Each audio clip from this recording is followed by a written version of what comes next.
Okay, I'm going to try something a little different today. I'm driving home. As you can probably see from my Rudolph Lake nose, I got a little sun yesterday, but I just thought I would try give you a little view of countryside. So I'm going to switch cameras here. This is a stick shift car, and so I can't shift gears and whatnot at the same time. So every time I shift gears, while we're looking at the road, I'm going to have to set the camera down. So, with that being said, looking down the road.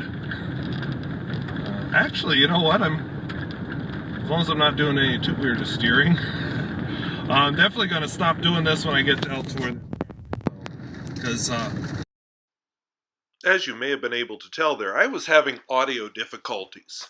So what I've decided to do is I'm home now, and I have a microphone set up, and I just thought I would narrate, because it was interesting making that footage, but I don't know if I'll be doing that kind of footage on a regular basis. I had the iPad in my left hand along with the steering wheel, and mostly also used my right hand to hold it, except when I had to shift gears or steer. So you'll see some weird, where the camera kind of goes westward, and other kind of things like that. Anyway, this is me driving home from church. This is what I see every week. I think filming it this way, you're missing some of the context of road noise and whatnot. The washboarding, the weird little gravel sounds clicking in the tires and so on. But, so be it. My church is located in Mound Township. And really what I'm going to talk about in my video today is about the whole concept of having enough.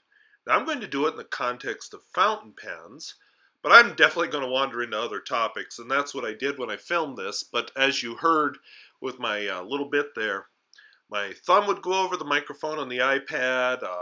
Of course, holding the iPad in my hand, it was bouncing against the steering wheel. It just wasn't pretty at all. So, let's see what I can talk about here.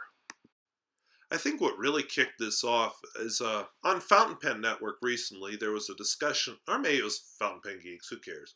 There was a discussion recently about Grail pens. Now, if you're wondering what a Grail pen is, so am I.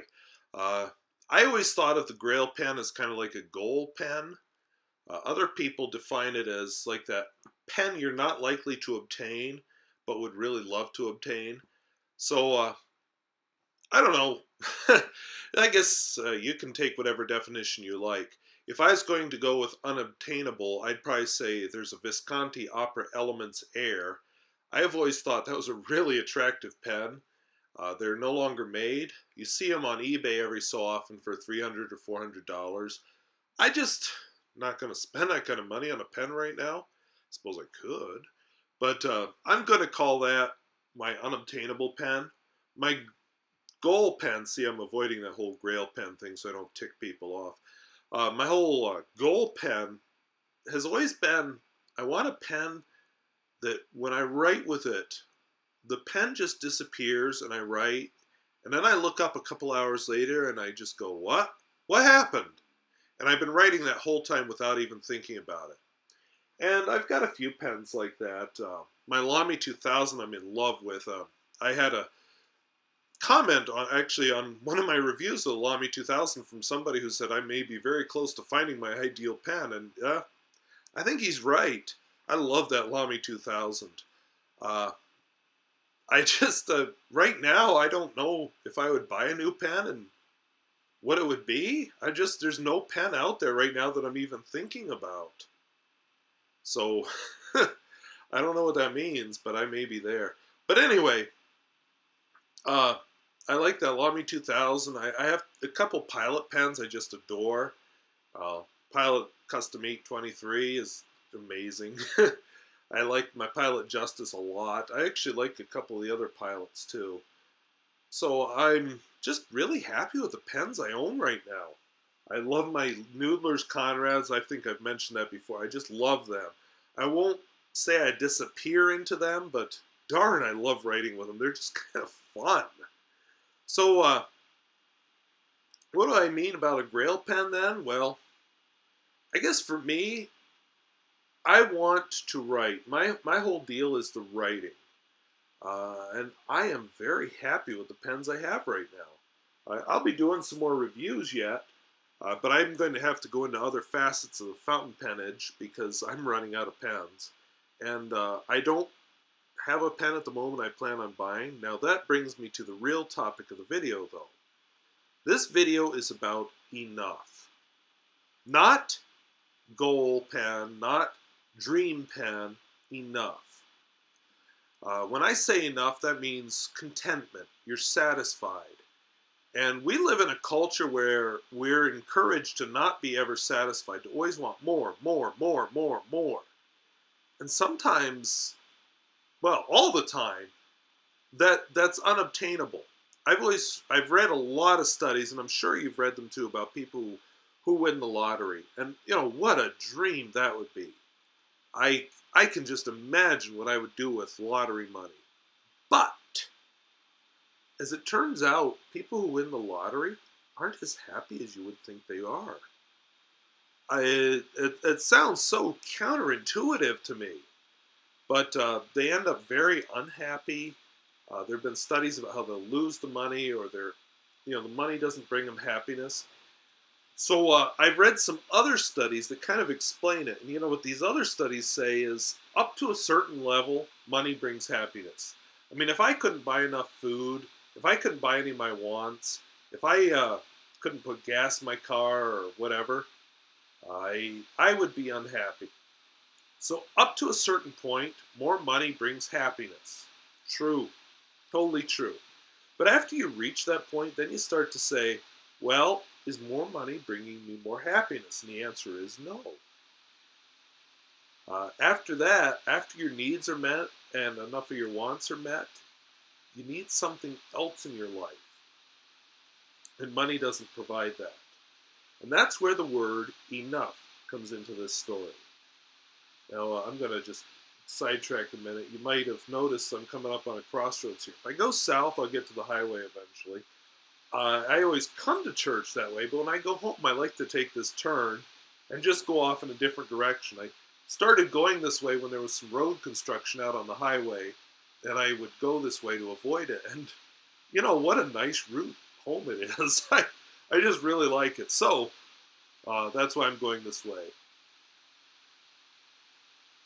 And I wish there was background noise. It just feels so disconnected. It's like watching, I don't know, some people film these video games, you're just sitting there going,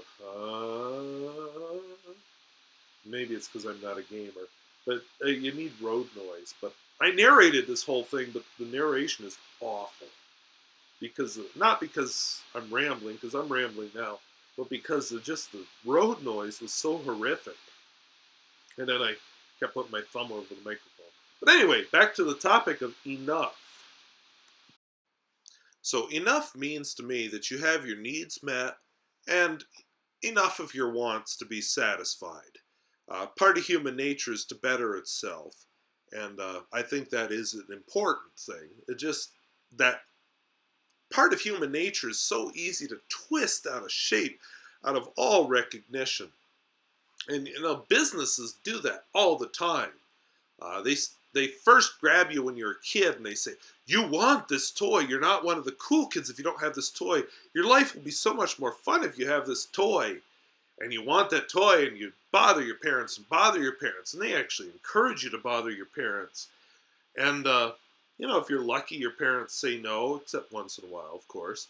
But too many people, because we're a very, very wealthy society, they'll say, sure, I'll just give it to the kid.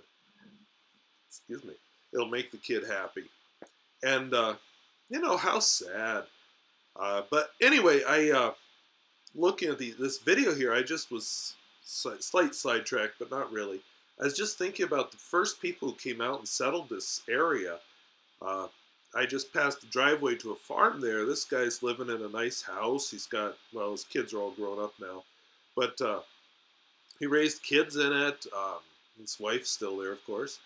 And his ancestors actually would have come out here in a covered wagon, and they would have lived in a sod home.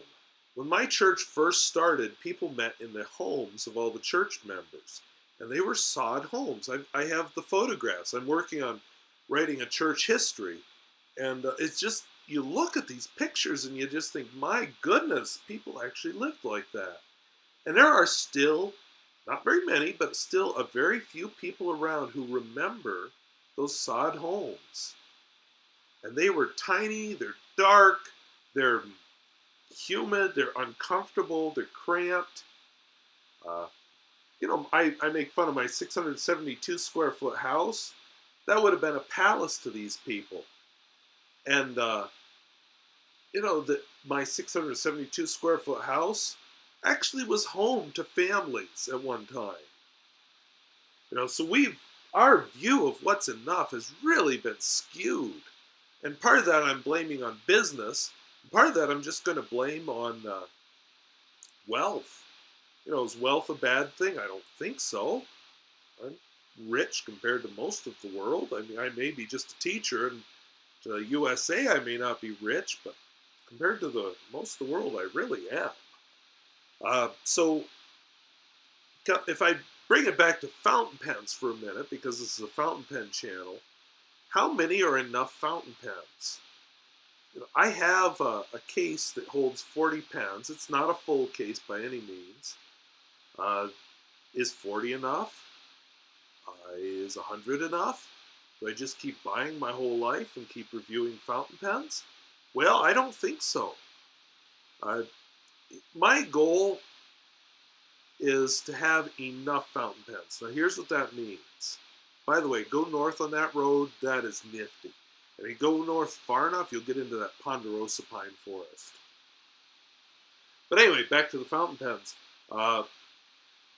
Enough to me means I'm able to write with different inks. If I want purple ink right now, I have a spare pen I can put purple into. But at the same time, actually, one other thing, I also want different nibs. It's nice to have like a flex nib, a fine nib, a broad nib, some of your stub nibs. You want some variety in writing styles. But at the same time, do I really need 100 pens to accomplish that? No. I'm not going to write with them all. So what I've kind of enjoyed is just minimizing my collection. Now when I say minimizing, I mean minimizing to the level of enough. I'm not a minimalist. Minimalists want one pen, one bottle of ink. Actually, a true minimalist might be happy with that free ballpoint pen they picked up at the bank by, oops, sorry, pocketed it. So I'm not a minimalist. You look at their homes and they're just bare and Spartan, and that doesn't bring happiness to me. Now, at the same time, I'd say I have too much stuff. So really, when I'm talking here, don't take me as the guru of enough. I'm on a journey, and I'm sharing my journey with you and my goals, but I have not arrived. I'm learning, and I suspect I'm going to be learning my whole life. But enough means you have enough to bring contentment. And so contentment's kind of an interesting word. And I'll tell you why. When I'm talking about contentment, it doesn't mean that thrill. Like when I bought that Pilot Custom 823, I went through a period of almost feeling sick to my stomach, saying, oh my gosh, did I just seriously spend that much money on a pen? And then when it arrived, I was almost giddy with excitement. Contentment lies somewhere between those. Contentment means peace. I mean, it feels good. Not that overwhelming pleasure of something new, just a happiness, I like using it kind of feeling. And I need that. You want to have that contentment in all facets of your life, not just your fountain pens. You want to be able to just feel good about it. That new feeling is kind of like your romance period. Like when you're on a date, the first couple of times you meet a woman, I'm a man, so I date women. Adjust this for whatever gender combination your dating life is. Oh, look at my finger. But anyway, whatever dating gender combination, I'm just speaking for myself now. Whatever your gender combination, the first few dates are very exciting.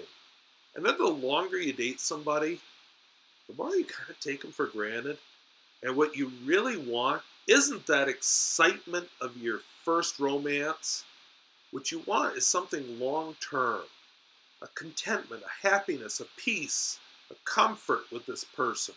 Somebody you can just be around and it's right. Well, that's how you want your things to be. You know, you're not going to always you're not going to get that thrill every time you pick up a pen. Now, okay, maybe my Pilot Custom 823 didn't cost what the Nakaya does, but I can't imagine that Nakaya brings a thrill to somebody every time they pick it up. It's wears off. And so what you need is that peace and contentment with it afterwards. And so I'm slowly winnowing my collection of pens down to ones that just bring me that peace. I want that variety. I want to be able to write. I want to be able to try out a new ink if I want to.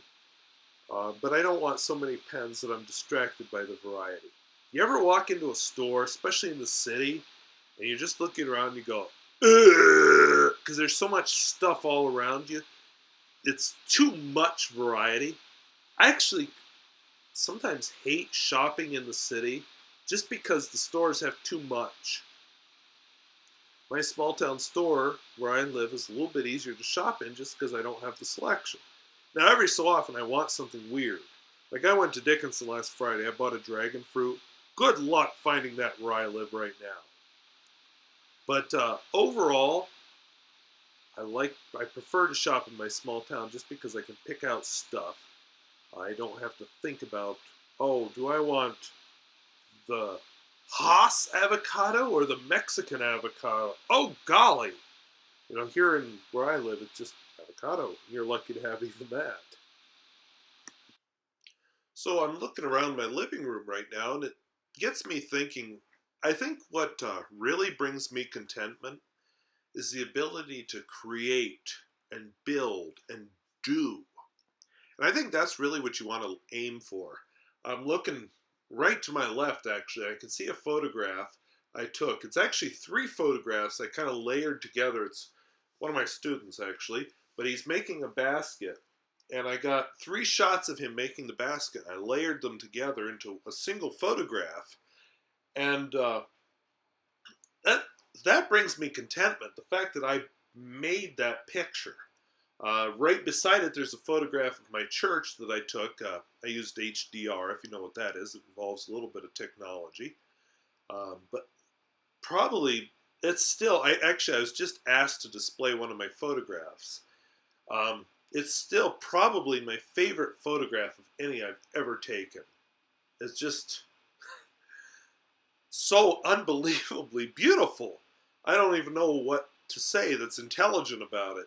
It's just perfect. In fact, tell you what, I'm going to pause now and I'm going to do some editing and insert it. So this is a real quick view of the church that I took.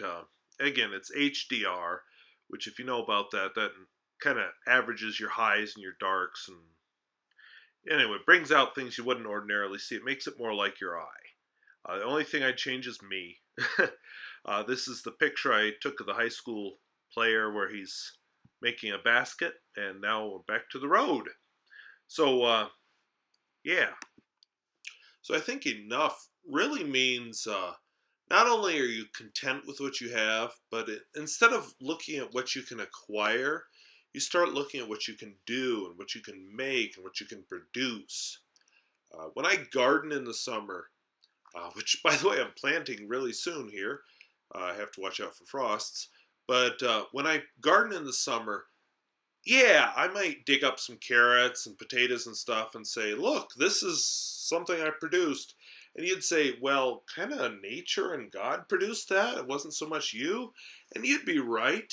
But I produced the conditions that created it. And I made something. You know, instead of just saying, look what I bought at the store, I'm saying, look what I grew and what I weeded the garden and what I did the effort of putting into the ground. So I'm producing things. And I think that's a big part of contentment is producing something new. I have this vision of the future. Machines are going to take over more and more of our work. And I think the whole idea of oh, look at my arm there. I wonder what I was proving there. But I think machines are going to take up over more and more of our work. And instead of so much of us working all the time, we're going to have, instead of a 40-hour week, we may have less hours. And it's going to be more about what can we do. We'll be spending more of our money on buying things that we produce. Artwork, poetry, books, movies like this, I hate to think. Um, Food, what baked goods, things that we produce. I think that's going to become more and more part of the future, uh, barring nuclear war or something. But I really do think that's it. Uh, yeah, I'm just drawn to a blank here. But I'm rapidly approaching a town here where I have two students, and this is a town of 150 people. But I have two students who live in this town who actually are turning a combination of fountain pens and ballpoint pens. One of them is actively making an effort to sell his pens. In fact, I'll be reviewing one of his pens here in a few weeks. But I just see more of a market coming where we're able, as humans, we're finally able to pursue our own interests instead of somebody else's interests. More and more with our work. And I think that's a beautiful future. Uh, I would love to be able to just write. Now, I enjoy teaching. I'd like to be able to spend part of my time teaching, but I don't want to spend 40 hours of my week teaching. By the way, right there, if you ever listen to my driving videos and it suddenly becomes quiet, that's right there where I cross over onto pavement. So I'm rapidly approaching this small town that I've always said is very well kept. 150 people. Um, yeah. So conclude with enough. They paved this road here. There's something nice about pavement. If you have a lot of traffic, it keeps down dust, it keeps down the mud. Uh, and, if you live where there's a lot of traffic, that's a good thing. If you don't live where there's lots of traffic, you really need pavement? Is a good gravel base enough? That's what I'd say. That's a good, actually pretty good illustration of enough. So I'm coming up on the backside of town. I'll just say enough means you have what you want, or have what you need, and you have enough of your wants to be contented. And you're contented enough to start producing things instead of just consuming things. So I'd suggest a life of producing rather than consuming. Now right here you can see the backside of the school. I'd love to work in that lab. They have a beautiful science room, but the school is now closed. They have an elementary school, but yeah, school again. So I'm coming down here. I'm going to end up switching videos here in a second to an old video of the main street because I discovered that the iPad has a buffer as far as memory. But again, it's a nice town, gravel streets, and really, in a small town like this, who needs more than that? Enough! But here, we ran out of memory. Look down Main Street real quick, and then we'll be done. Oh, I guess we're going to repeat the same street just about a week ago. Forgot this part was in here. Anyway, coming down toward Main Street once again. And, yeah. I like the town I live in, but if I ever have to move, this is one of the towns that's on my list of towns I would be willing to move to. It's a very nice town. Not a lot going on the main street, but nice town. Oh, I have a student lives in that gray house. So I kind of hid the name of the town here because there's a big sign that says, hey, here's the name of the town. But yeah, Main Street, there's a fire hall, museum, which I don't think I've ever been in. Some abandoned buildings. There's an old grocery store. There's a bar. Used to be a clinic. I think there was a hospital in the upstore of that building. This is the old grocery store. But yeah, very rough Main Street too. You'll see the camera flopping all over the place. Post Office Legion. And we're through the town. There's a restaurant on the other side. Tracks. And we come out on the highway. So, one of these days I'll have to film you a video of my own town. In the meantime, I thank you for watching, and I hope you got an idea of what enough means to me. So, bye bye.